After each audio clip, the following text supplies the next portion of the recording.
Subscribe कीजिए F study class channel को और बेल आइकन को दबाइए लेटेस्ट वीडियो सबसे पहले देखने के लिए।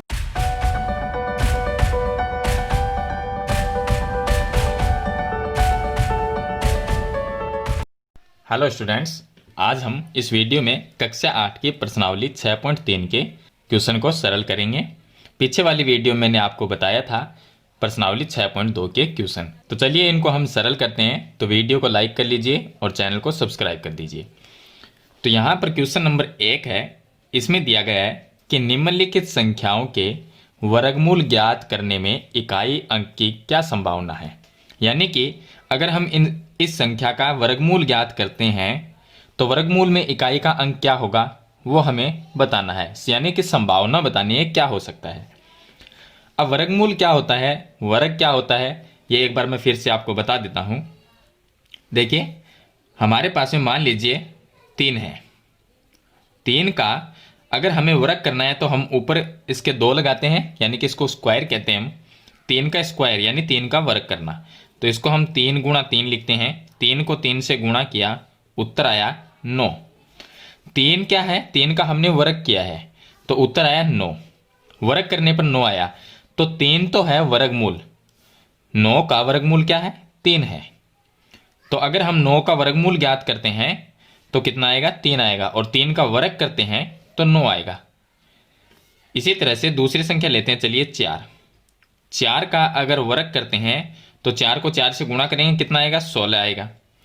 तो 4 का वर्ग तो 16 है, और अगर हमें ये कह दे कि 16 का वर्गमूल कितना है तो 4 होगा, क्योंकि ऐसी कौन सी संख्या है जिसको 2 बार गुणा किया जाए तो 16 आता है, तो क्या है, 4 ही है। तो 4 है वो 16 का वर्गमूल है। तो इस तरह से हमें यह बताना है कि इन संख्याओं के वर्गमूल में इकाई का अंक क्या होगा। जैसे कि अगर 16 का हमें वर्गमूल ज्ञात करना है तो क्या आएगा, 4 आएगा, तो इकाई का अंक क्या हुआ, 4 ही हो गया। अगर हमें ये दे दे कि 25 का स्क्वायर करना है, यानी 25 का अगर वर्ग ज्ञात करेंगे तो हमारे पास में 625 आएगा, क्योंकि 25 को 25 से गुणा करेंगे 625, और 625 का वर्गमूल क्या होता है, 25।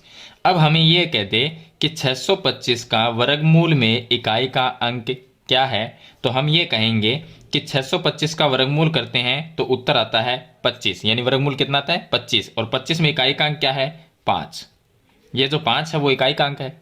तो इसी तरह से हमें इन संख्याओं में बताना है। अब इसमें आपको एक चीज़ और बता देता हूं, जिन संख्याओं के लास्ट के अंदर कुछ संख्याएं बताता हूं मैं, जैसे कि 2, 3, 7 और 8। एक संख्या तो ये है। दूसरी संख्या 1, 4, 5, 6 और 9। दूसरी संख्या ये। तो इनमें क्या है, अगर किसी संख्या के लास्ट में 2, 3, 7, 8 है तो वो पूर्ण वर्ग संख्या नहीं होती है, और जिनमें 1, 4, 5, 6, 9, जिन संख्याओं के लास्ट में इकाई का अंक 1, 4, 5, 6, 9 अगर है तो वो पूर्ण वर्ग संख्या हो सकती है। ये चीज़ का आपको ध्यान रखना है।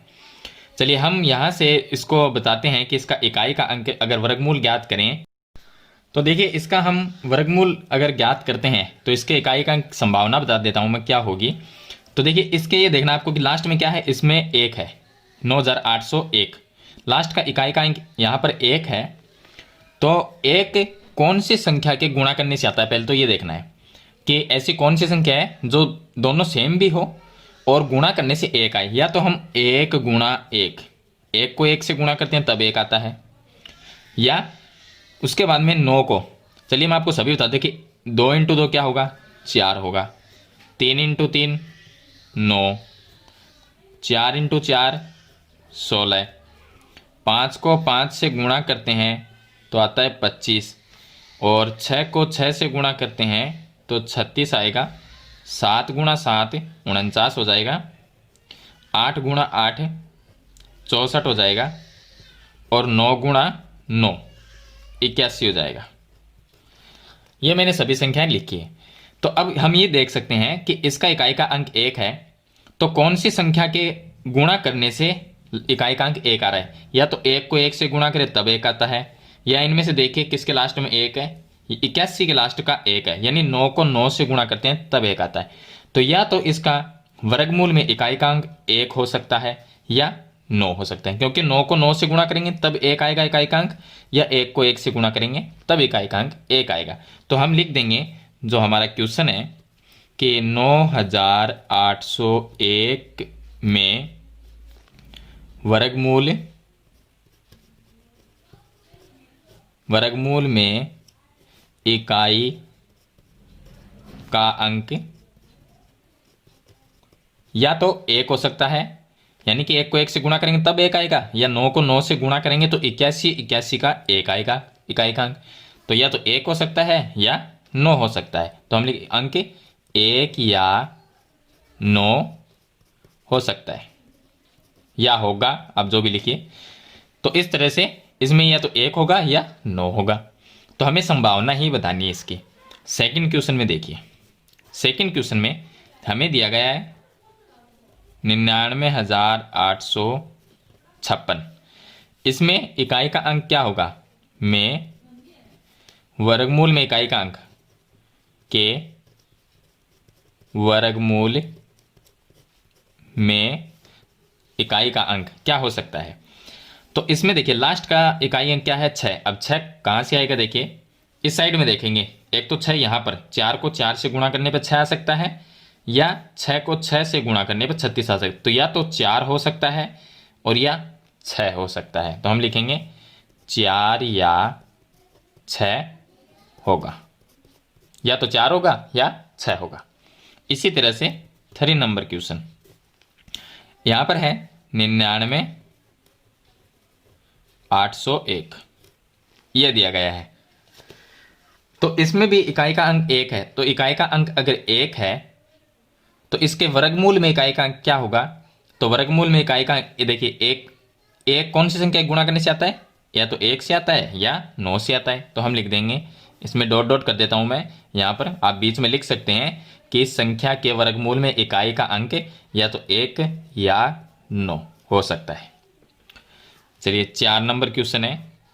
4 नंबर में हमें जो संख्या दी गई है 65,766,025, ये संख्या है। तो इसके भी इकाई का अंक क्या होगा वर्गमूल में। तो जो भी संख्या का ये वर्गमूल है तो वो वर्गमूल में इकाई का अंक बताएंगे। तो यहाँ पर लास्ट में क्या है 5, और 5 कौन सी संख्या गुणा करने से आ सकता है, तो 5 हमेशा 5 के गुणा करने से आ सकता है। तो हम इसमें लिख देंगे 5 होगा।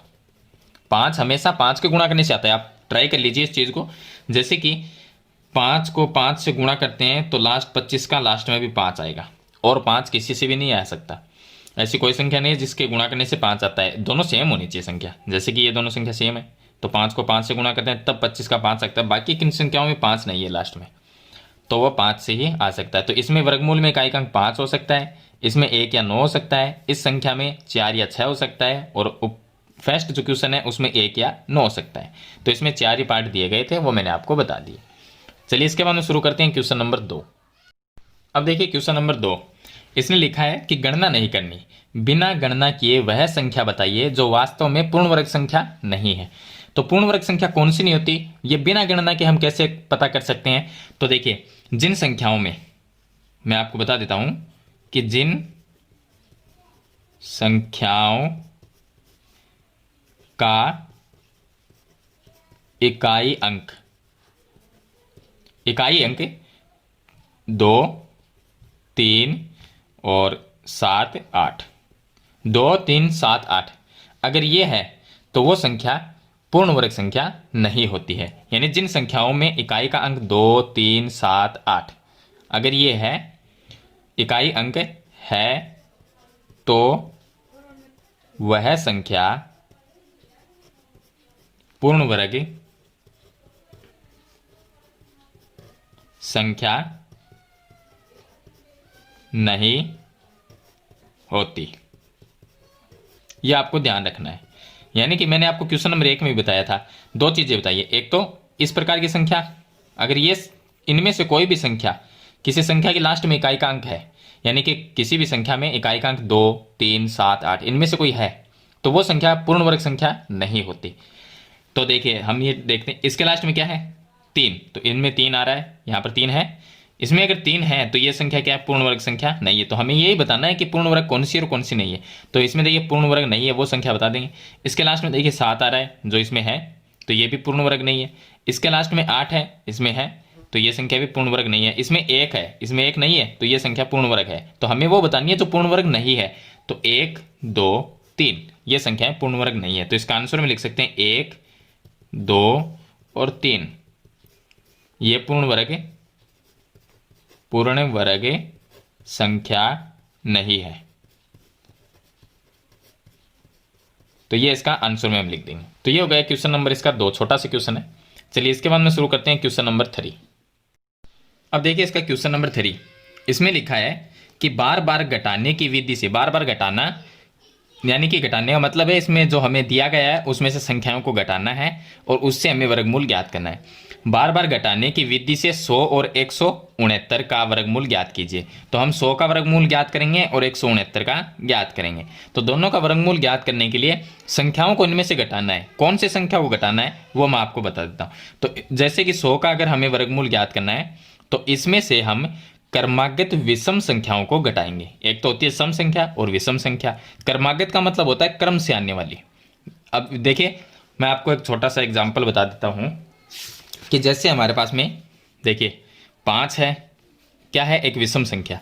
इसके बाद में मैंने 3 लिख दिया, यहाँ पर 87 लिख दिया, कोई भी संख्या लिख दे अपनी मर्जी से, 45 लिख दिया। तो ये क्रम से नहीं है क्योंकि 5 एक अलग संख्या है, 3 है वो इससे दूर है, 87 और ही ज़्यादा दूर है संख्या। तो ये विषम संख्या तो है लेकिन क्रमागत विषम संख्या नहीं है। जैसे कि 2 8 16 ये क्या है, ये सम संख्या है लेकिन क्रम से आने वाली सम संख्या नहीं है। तो इन्हें हम सम संख्या कहेंगे। ये विषम है लेकिन इन्हें क्रमागत सम संख्या या क्रमागत विषम संख्या नहीं कह सकते। तो क्रम से आने वाली विषम संख्या कौन सी है, एक के बाद में आएगा 3, दो नहीं लेंगे क्योंकि 2 क्या है, सम संख्या, हमें तो विषम लेनी है। फिर 3 के बाद में 4 को छोड़ देंगे, 5, फिर 7 9 11 13 ये क्या है, क्रम से चल रही है। इनके बीच में जो सम संख्या आती है उनको हमने निकाल दिया, तो जो रह गई वो क्या है, क्रमागत विषम संख्या है। ये क्रम से चल रही है। 1 के बाद में 3 ही आएगी विषम संख्या, 3 के बाद में 5 आएगी, 5 के बाद में 7 9 11 13, इस तरह से ये विषम संख्या आगे तक चलती रहेगी। तो ये है क्रमागत विषम संख्याएं। इनको हमें बारी बारी इन संख्याओं को घटाना है तो हमें वर्गमूल प्राप्त हो जाएगा। तो चलिए मैं आपको बता देता हूँ घटाने की विधि से हमें 100 का क्या करना है, वर्गमूल। वर्गमूल का मतलब है 100 के ऊपर हम, यहाँ पर इसका 1 नंबर क्वेश्चन कि 100 के ऊपर अगर हम रूट लगा देते हैं तो इसका मतलब हमें 100 का वर्गमूल ज्ञात करना है। अब 100 का जो भी वर्गमूल आएगा वो हम लिख देंगे, लेकिन घटाने की विधि से कैसे करेंगे, ये हमारे पास में स्टेप नंबर 1, यहाँ पर इसको मैं काट देता हूँ। 1 नंबर स्टेप में हमें 100 का वर्गमूल ज्ञात करना है। तो 100 में से पहली जो विषम संख्या है, पहली विषम संख्या क्या है, 1, उसको घटा देंगे। तो कितना आएगा, देखिए बराबर हम लिख देंगे 99 आएगा। फिर स्टेप नंबर 2, जो 99 आया है उसमें से 1 के बाद में कौन सी विषम संख्या आती है, 3 आती है, 3 घटा देंगे। तो 99 माइनस 3 कर देंगे तो यहाँ पर आ जाएगा 96। उसके बाद में स्टेप नंबर 3, यहाँ पर 96 आया तो यहाँ पर लिख लेंगे 96 माइनस, अब 3 से आगे वाली विषम संख्या कौन सी है, 5 है, वो घटाएंगे। तो इनमें से करेंगे तो 91 आ गए। फिर 4 नंबर, हमें जब तक इसको करना है तब तक 0 ना आ जाए।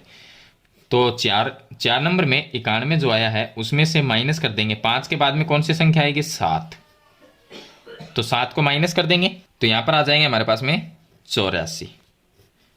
चलिए उसके बाद में स्टेप नंबर 5, 84 जो है उसमें से माइनस करते हैं। 9 के बाद में विषम संख्या आएगी, 7 के बाद में आएगी 9 माइनस कर देंगे तो यहाँ पर हमारे पास में आ जाएगा 75। चलिए इसके बाद में 6 नंबर, 75 जो आया है इसमें से आगे वाली संख्या माइनस कर देंगे। तो 9 के बाद में विषम संख्या आएगी 11 को माइनस करेंगे तो 5 माइनस 1 करेंगे 4 और 7 माइनस 1 6, यानी आ जाएगा 64।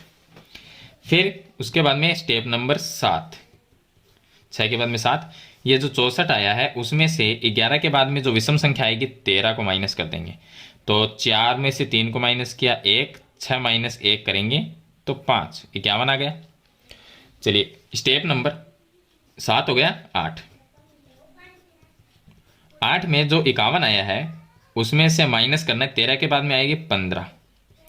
चलिए 15 को माइनस कर देते हैं, तो यहाँ पर आ जाएगा 36।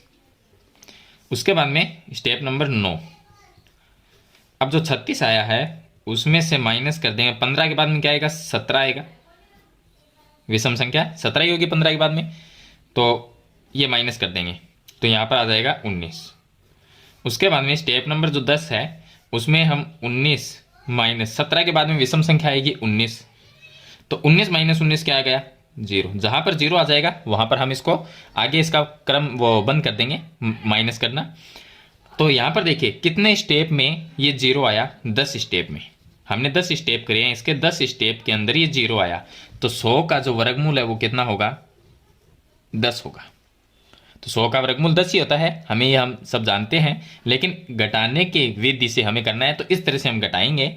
जब 0 आ जाएगा वहाँ पर ये देखना है कि कौन से स्टेप में 0 हुआ, तो 10 स्टेप में हुआ तो वर्गमूल क्या हुआ, 10 हो गया।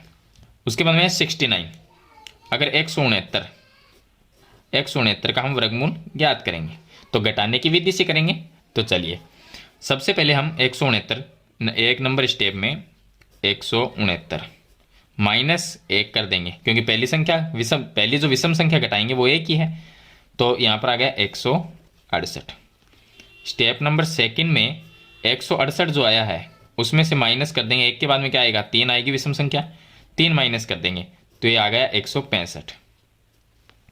उसके बाद में स्टेप नंबर 3, 165 आ गया। 165 में से आगे संख्या जो आएगी वो आया 5, 3 के बाद में 5 ही आएगी, क्योंकि 4 तो सम संख्या, हमें तो विषम लेनी है। तो 165 माइनस 5 करेंगे तो 160।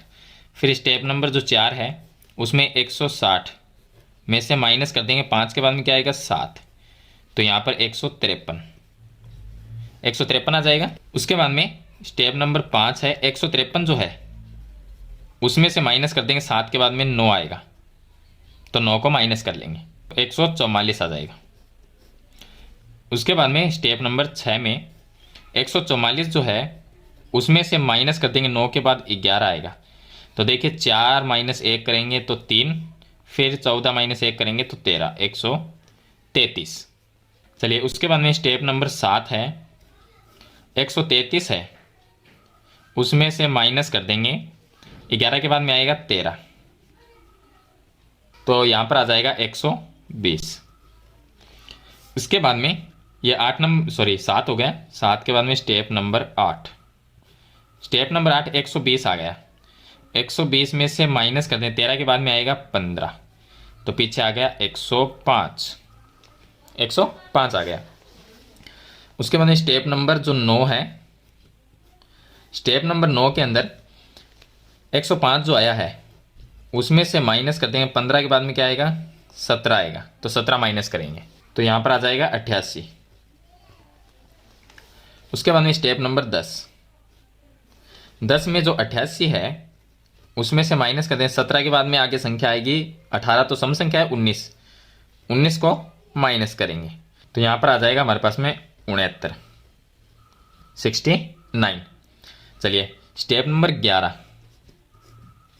तो अब देखिए आगे यहाँ पर 69 आया, अब 69 में से माइनस कर देंगे, देखिए यहाँ पर 19 लिखा, 19 के बाद में विषम संख्या आएगी 21 माइनस करेंगे तो 9 माइनस 1 करेंगे 8, 6 माइनस 2 करेंगे 4, 48 आ गया। ये 11 हो गया, 12 नंबर। स्टेप नंबर 12 में 48 जो है उसमें से माइनस करना, 21 के बाद में आएगा 23, तो 8 में से 3 को माइनस किया 5 आया, और 4 माइनस 2 करेंगे तो 2, 25 आ गया। उसके बाद में स्टेप नंबर 12 हो गया 13। स्टेप नंबर 13 में 25 जो आया है उसमें से माइनस 23 के बाद में क्या आएगा, विषम संख्या 25 ही आएगी, तो 25 माइनस 25 0, ये आ गया। कितने स्टेप में ये 0 हुआ, 13 स्टेप में, यहाँ तक 13 है, 13 स्टेप में, तो 169 का वर्गमूल कितना हुआ, 13। ये हम जानते हैं कि 13 को 13 से गुणा करेंगे तब क्या आएगा, 13 का वर्ग 169 है और 169 का वर्गमूल 13 है। तो इस तरह से हम घटाने की विधि से इस तरह से सरल करेंगे इसको। तो ये होगा इसका क्वेश्चन नंबर 3। तो इस वीडियो में आपको 1 से 3 तक ही क्वेश्चन बताऊंगा। नेक्स्ट वीडियो हम क्वेश्चन नंबर 4 से सरल करेंगे। तो आशा करता हूँ आपको ये क्वेश्चन नंबर 1, 2 और 3 है वो समझ में ज़रूर आ गए होंगे। फिर भी कोई प्रॉब्लम आती है तो मुझे कमेंट में ज़रूर बताएं और वीडियो को लाइक कर दीजिए, चैनल को सब्सक्राइब कर लीजिए। तो आज की वीडियो में इतना ही, मिलते हैं एक नई वीडियो के साथ, तब तक के लिए थैंक यू।